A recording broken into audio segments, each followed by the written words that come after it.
¿Qué tal, amigas y amigas? Soy Gerardo Kleinburg y esto es Hablemos de las óperas del Met en el Auditorio Nacional. Antes de empezar con esta charla, una invitación muy puntual, una invitación especial. La invitación es para que asistan este próximo sábado 22 de enero a las 11:55 de la mañana al Auditorio Nacional para la transmisión de la ópera La Cenicienta, Cendrillon, del compositor francés Jules Massenet. ¿Y por qué se trata de una invitación especial? Porque simple y llanamente la Metropolitan Opera House de Nueva York se ha propuesto y en mi opinión ha logrado hacer un producto específicamente diseñado para que las niñas y los niños, y también los niños que llevamos dentro, podamos acceder a la ópera. Un título perfecto, traducido al inglés para el público angloparlante, pero además reducido a solamente 90 minutos, en los que tendremos tal cual el cuento universal, el cuento que nos han contado a todos tantas veces, el cuento de la Cenicienta. Es una ópera ideal para perderle el miedo a la ópera. Este miedo que bien visto es un miedo de los adultos, no es un miedo de los niños. Estos prejuicios que nos acompañan a nosotros, no a nuestros hijos o a nuestros sobrinos o a nuestros nietos. Ellos no tienen esa actitud predispuesta hacia la ópera y son perfectamente capaces de acceder, de digerir este género con absoluta naturalidad, con la naturalidad con la que se goza de una película musical, de una obra de teatro musical, porque la ópera finalmente es únicamente eso, llevado al nivel más excelso, teatro musical pensado para conmovernos, para envolvernos, pero además con una capacidad de generar ambientes mágicos, ambientes absolutamente fantásticos. Y eso naturalmente genera una suerte de maridaje perfecto entre las historias fantásticas, entre los cuentos extraordinarios y la ópera. Si no fuera ese el caso, las óperas complejas, extremas de un mismo Wagner no tendrían ese poder. Hay algo profundo de cuento en esas óperas y por eso también apelan a nosotros. O óperas como la Rusalka de Dvorak, que no es sino de alguna manera una variante estilizada de la Sirenita. Están esas otras óperas como Hänsel y Gretel de Humperdinck, u óperas mexicanas como El Pequeño Príncipe de Federico Ibarra, u óperas como Amal y los visitantes nocturnos de Giancarlo Menotti. En fin, hay todo un cúmulo de óperas, pero esta, Cendrillon, La Cenicienta, es una de las perfectamente diseñadas para envolvernos. La ópera no solo son estas tragedias, estos dramas a los que de pronto estamos tan acostumbrados a asociar con el género. La ópera cuenta cuentos, cuenta historias y por eso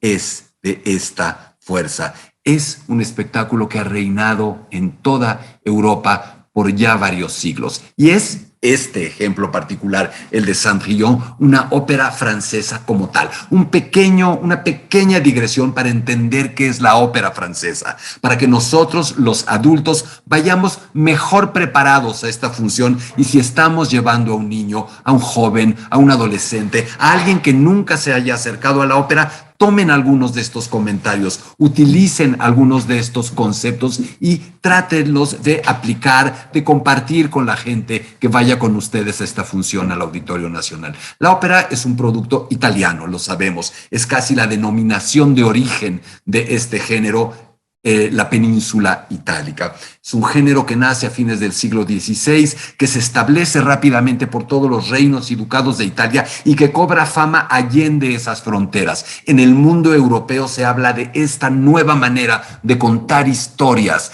de hacer teatro semicantado, semihablado, con acompañamiento musical, con escenografía, artes visuales, con música, no con danza en Italia, no lleva la danza, pero de alguna manera con una suerte de reunión de las artes. Y es ya a mediados del siglo XVII que un italiano afrancesado ya, Jean-Baptiste Lully, decide exportar este producto de la península hacia Francia como un primer lugar. En Francia se encuentra con un mercado casi totalmente copado ¿Por qué? Porque Francia tiene dos espectáculos reinantes, dos espectáculos que literalmente conquistan a sus auditorios y se vuelven casi referenciales, se vuelven casi del dominio público. ¿A qué me refiero? Al ballet, al gran ballet francés. Ellos de alguna manera lo han inventado, ellos de alguna manera lo han convertido en su pasatiempo nacional. Y otro elemento, otro quehacer, otra diversión, otro espectáculo, la comédie française, la comedia francesa, esta grandiosa compañía teatral donde se da salida escenificada a los textos clásicos que se escriben, que se han escrito, que se están escribiendo, Molière, Racine, Corneille. De alguna manera, Lully, al llegar a Francia, entiende que ese mercado está muy competido y absorbe, une, hace una suerte de crossover entre estos géneros. Por un lado, toma textos, toma autores de la comédie française, incorpora elementos de la danza a la ópera y genera esta nueva manera de hacer ópera que se llama en un principio tragédie lyrique, en donde se pone una particular atención a la palabra, a que se entienda bien, a que tenga menos gorgorito, menos abelimenti, menos coloratura, a que los recitativos sean todavía más claros, comprensibles, grandes producciones, muchísimo coro, y este es el camino que empieza a seguir la ópera. Luego, a mediados del siglo XVIII, hacia 1750, vendrán grandes cambios. La ópera bufa, la ópera cómica, que también ha nacido en Italia, empieza a tener más fuerza, empieza a manifestarse como una manera más accesible, menos enredada, más aterrizada en la cotidianidad de la gente, en la realidad, en el realismo. Y a partir de ahí viene un gran choque en Francia. Todo esto es para tratar de hablar, de explicar cómo llegamos a una ópera como Cendrillon, escrita hacia finales del siglo XIX. ¿Cuál es esta tradición que le da sustento? Estamos entonces en a mediados del siglo XVIII, cuando viene un choque frontal entre la forma vieja y la nueva forma de hacer ópera. En la forma barroca, seria, mastodóntica, poco teatral, monolítica, un tanto cuanto árida, que habla de figuras mitológicas y de reyes, contra una manera más ligera, más chusca, más libre, más sencilla de hablar de personajes comunes y corrientes y de historias comunes y corrientes. Esto desembocará casi en una guerra frontal entre los dos frentes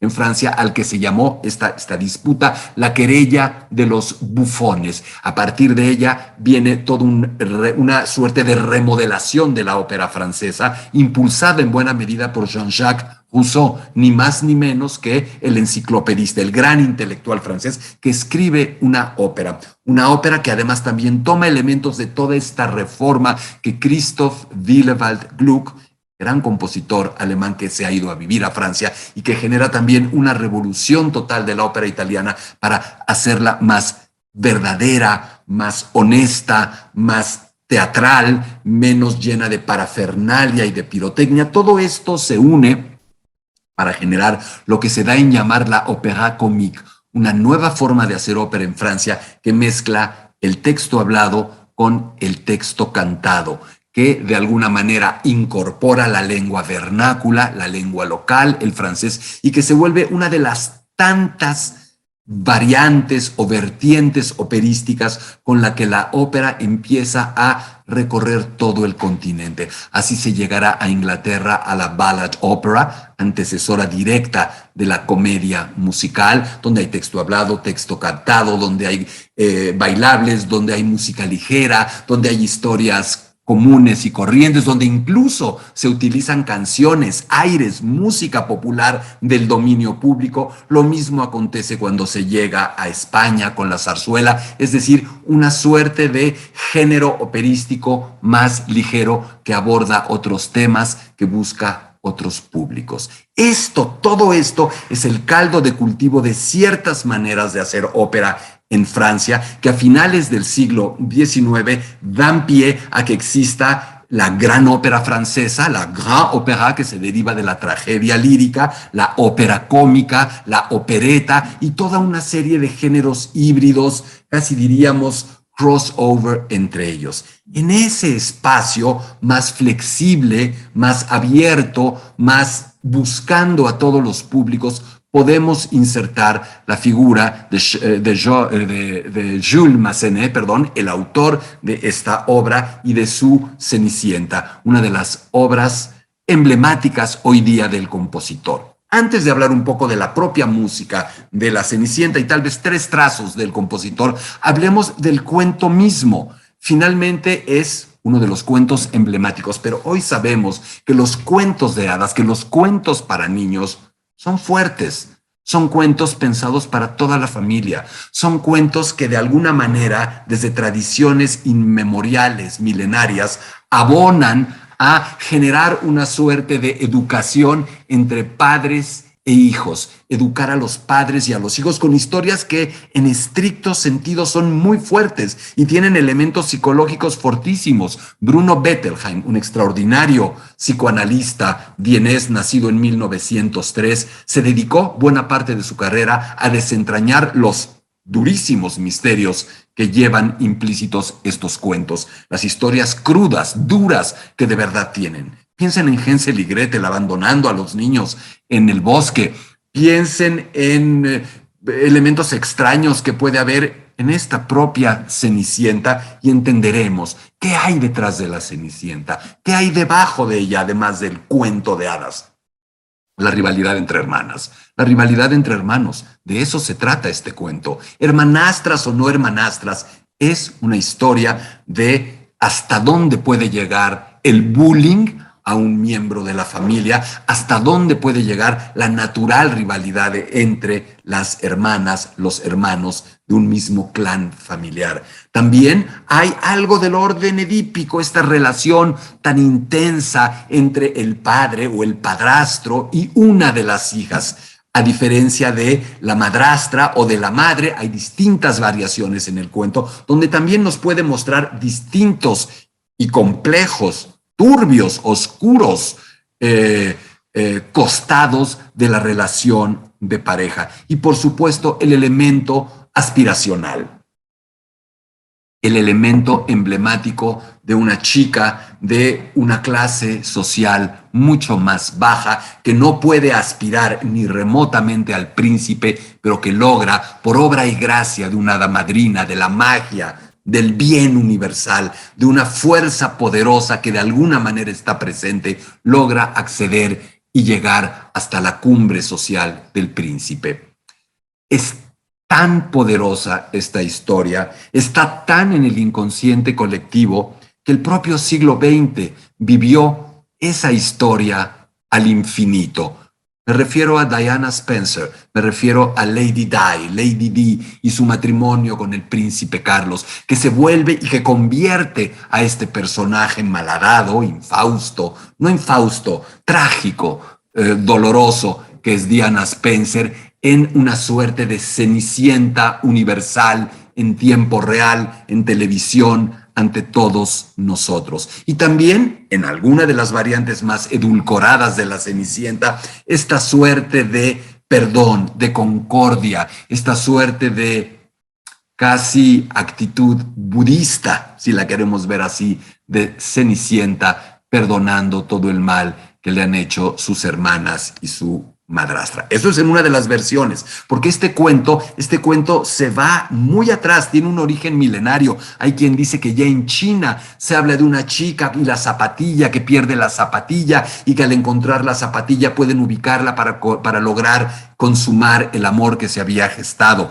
Una versión que llega, este cuento que llega muy atrás a Italia, en una versión, la primera versión occidental al italiano de Giambattista Basile. Y luego hay distintas versiones que desembocan en las dos emblemáticas en el siglo XVII, la de Charles Perrault en Francia y la de los hermanos Grimm en Alemania. Perrault más light, menos ligado con la naturaleza y con lo arcano, buscando un final feliz, donde no hay castigos, donde es una moraleja sutil, mientras que los hermanos Grimm, infinitamente más rudos, como siempre son, más cerca de la naturaleza, de lo telúrico, de lo arcano, de lo posiblemente diabólico, en donde incluso hay momentos en donde les mutilan parte de los pies a las hermanas para que puedan entrar en la zapatilla de cristal, y al final hay un castigo severo a las hermanastras, cegándolas por el daño que han hecho a Cenicienta. La versión de esta Cendrillon del Met de Massenet es obviamente la de Charles Perrault.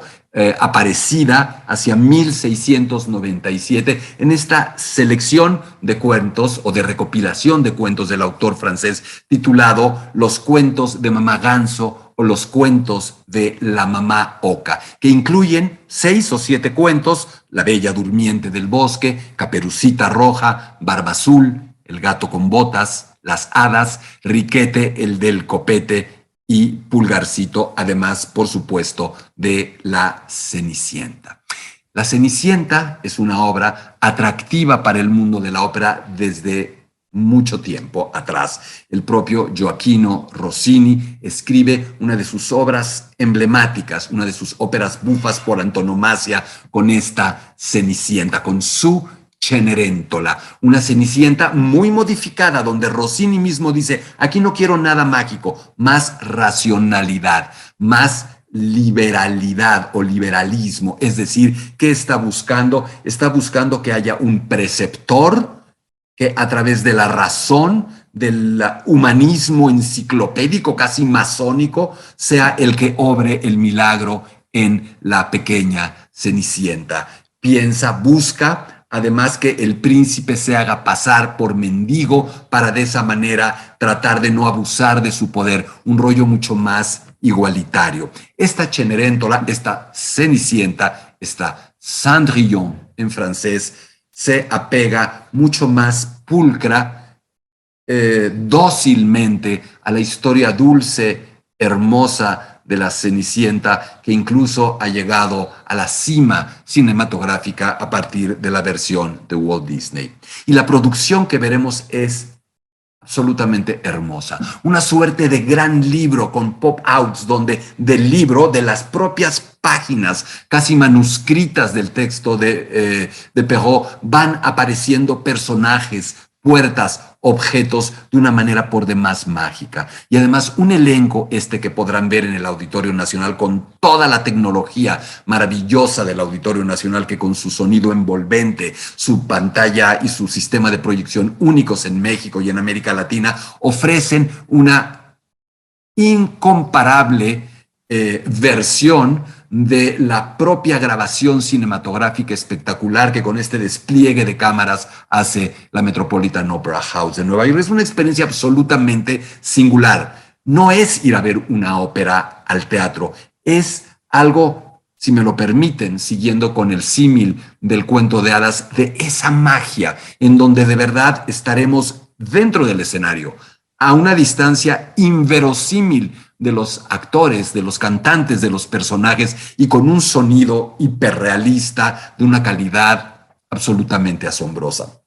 Y para ello, además, qué mejor que esta producción, decía yo, fantástica del Met, en donde tenemos un elenco de ensueño, con una de las mezzosopranos de mayor calidad, de mayor atractivo físico, de mayor dulzura en su presencia escénica, como es Isabelle Leonard, interpretando a la Cenicienta; Jessica Pratt, casi en la tesitura de contralto, ahora hablaremos de ello,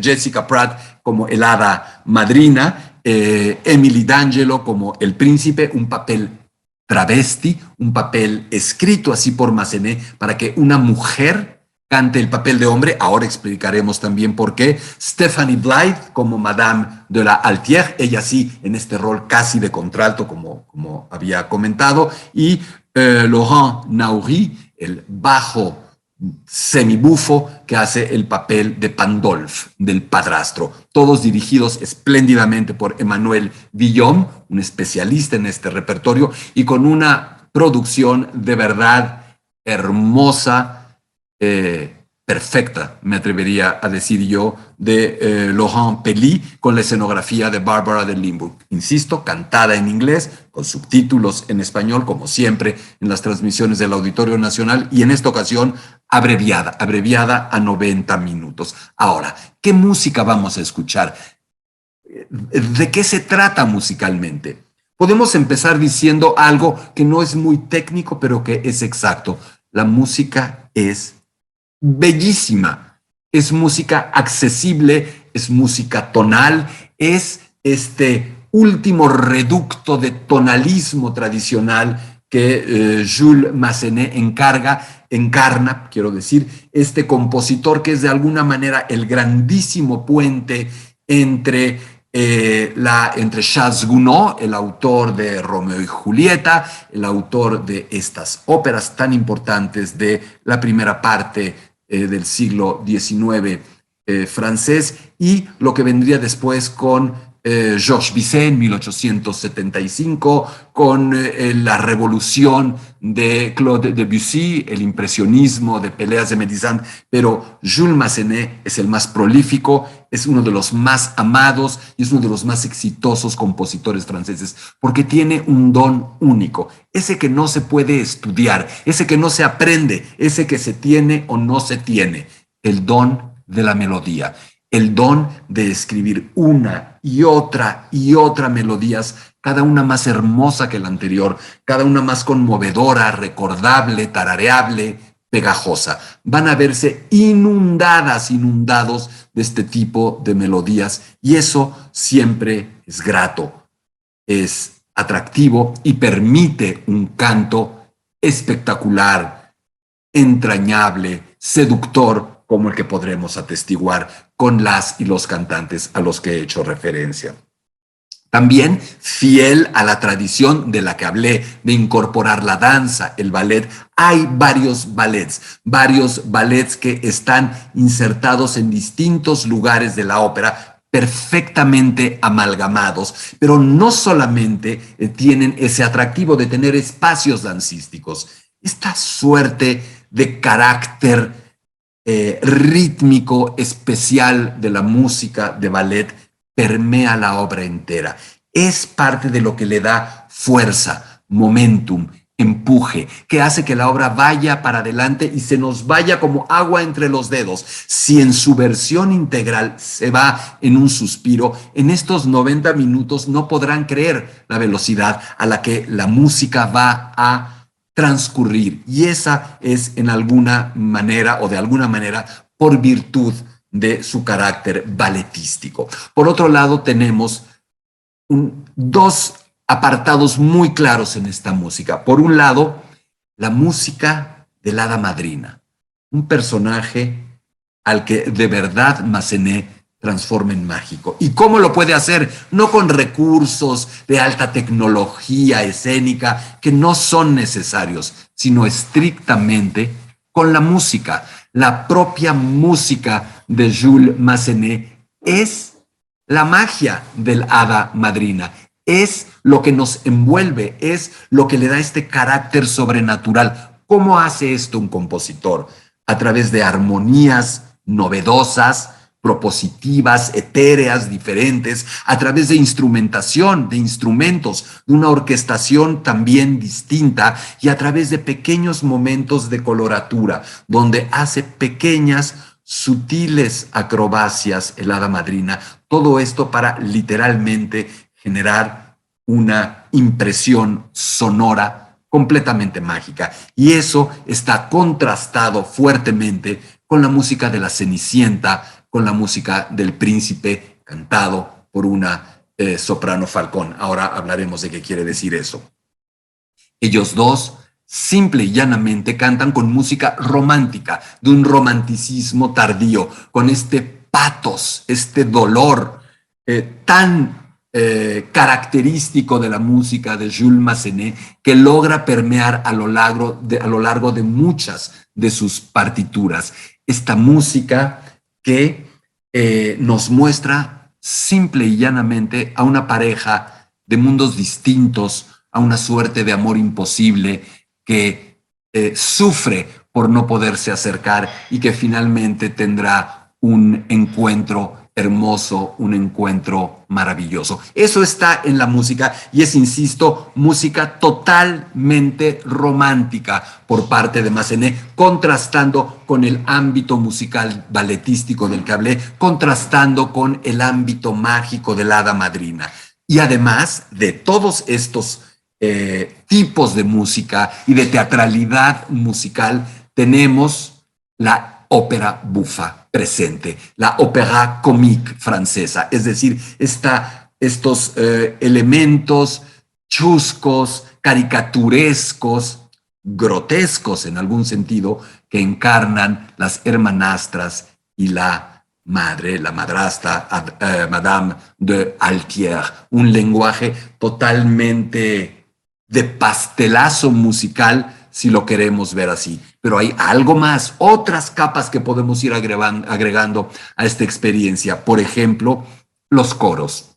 Algo muy característico de la ópera francesa, que aparece una y otra vez en esta partitura y que da un carácter no de monumentalidad, pero sí amplía de alguna manera el espectro sonoro, el espectro vocal de esta ópera. Todo ello indefectiblemente apoyado, sustentado por una orquestación maravillosa, no solo con el hada madrina. Massenet es un hombre que entiende que la orquesta es un papel, es un personaje determinante dentro de una ópera, es la narradora de una ópera. La orquesta es la que colorea una situación, la que nos deja sentir si una frase es tierna, es irónica, es dramática, es violenta. La orquesta es decisiva para que nosotros podamos entender, vibrar, sentir una ópera, y eso está totalmente presente en la partitura de Cendrillon de Massenet. Ahora bien, tenemos que hablar, por supuesto, de las voces, del canto. Y de entrada, esta ópera tiene algo extraordinario, y por extraordinario quiero decir por demás inhabitual.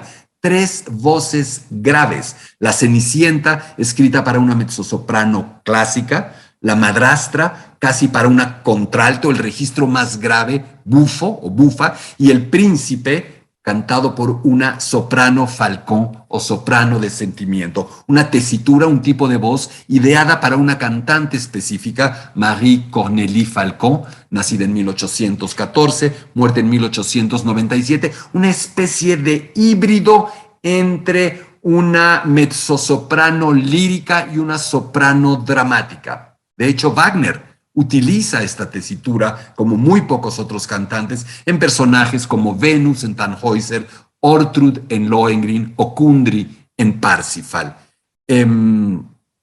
Hay también, y no podía faltar, un pequeño homenaje a Rossini, como a través de algunos momentos de silabato, de frases casi en trabalenguas, dichas, recitadas a una gran velocidad, y por supuesto a través de los ensambles, de esos momentos en que las hermanastras con la madrastra cantan de manera conjunta en tercetos, o con el propio Pandolf en cuartetos.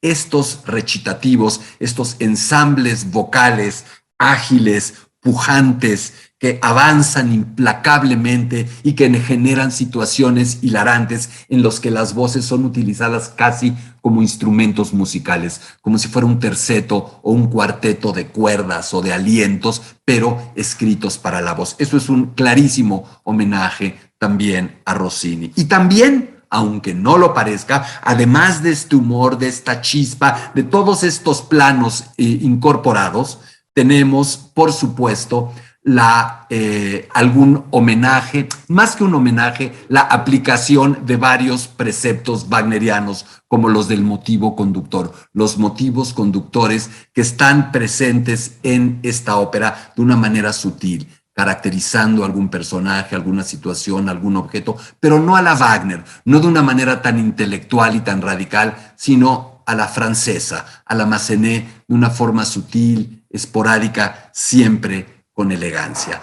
Todo esto está presente en esta Cenicienta. Hemos tratado de decirles un poco el contexto de la ópera francesa en el que se da, hablar de los atributos de Jules Massenet, su compositor, de las características musicales que están, pero terminemos como empezamos. Asistan este próximo sábado 22 de enero a las 11:55 de la mañana a la función que el Auditorio Nacional transmite de Cendrillon, Cenicienta, de Jules Massenet, desde la Metropolitan Opera House de Nueva York. Insisto, es una oportunidad perfectamente diseñada para acercar a los pequeños y las pequeñas a la ópera o para acercarnos por primera vez con ellos. Es una actividad familiar de altísima calidad y que puedo asegurarles los envolverá y los terminará encantando. Para hablar de un elemento tan propio de los cuentos de hadas, los terminará encantando de esa manera que solamente la ópera, el espectáculo sin límites, puede lograr. Asistan, les va a cambiar la vida.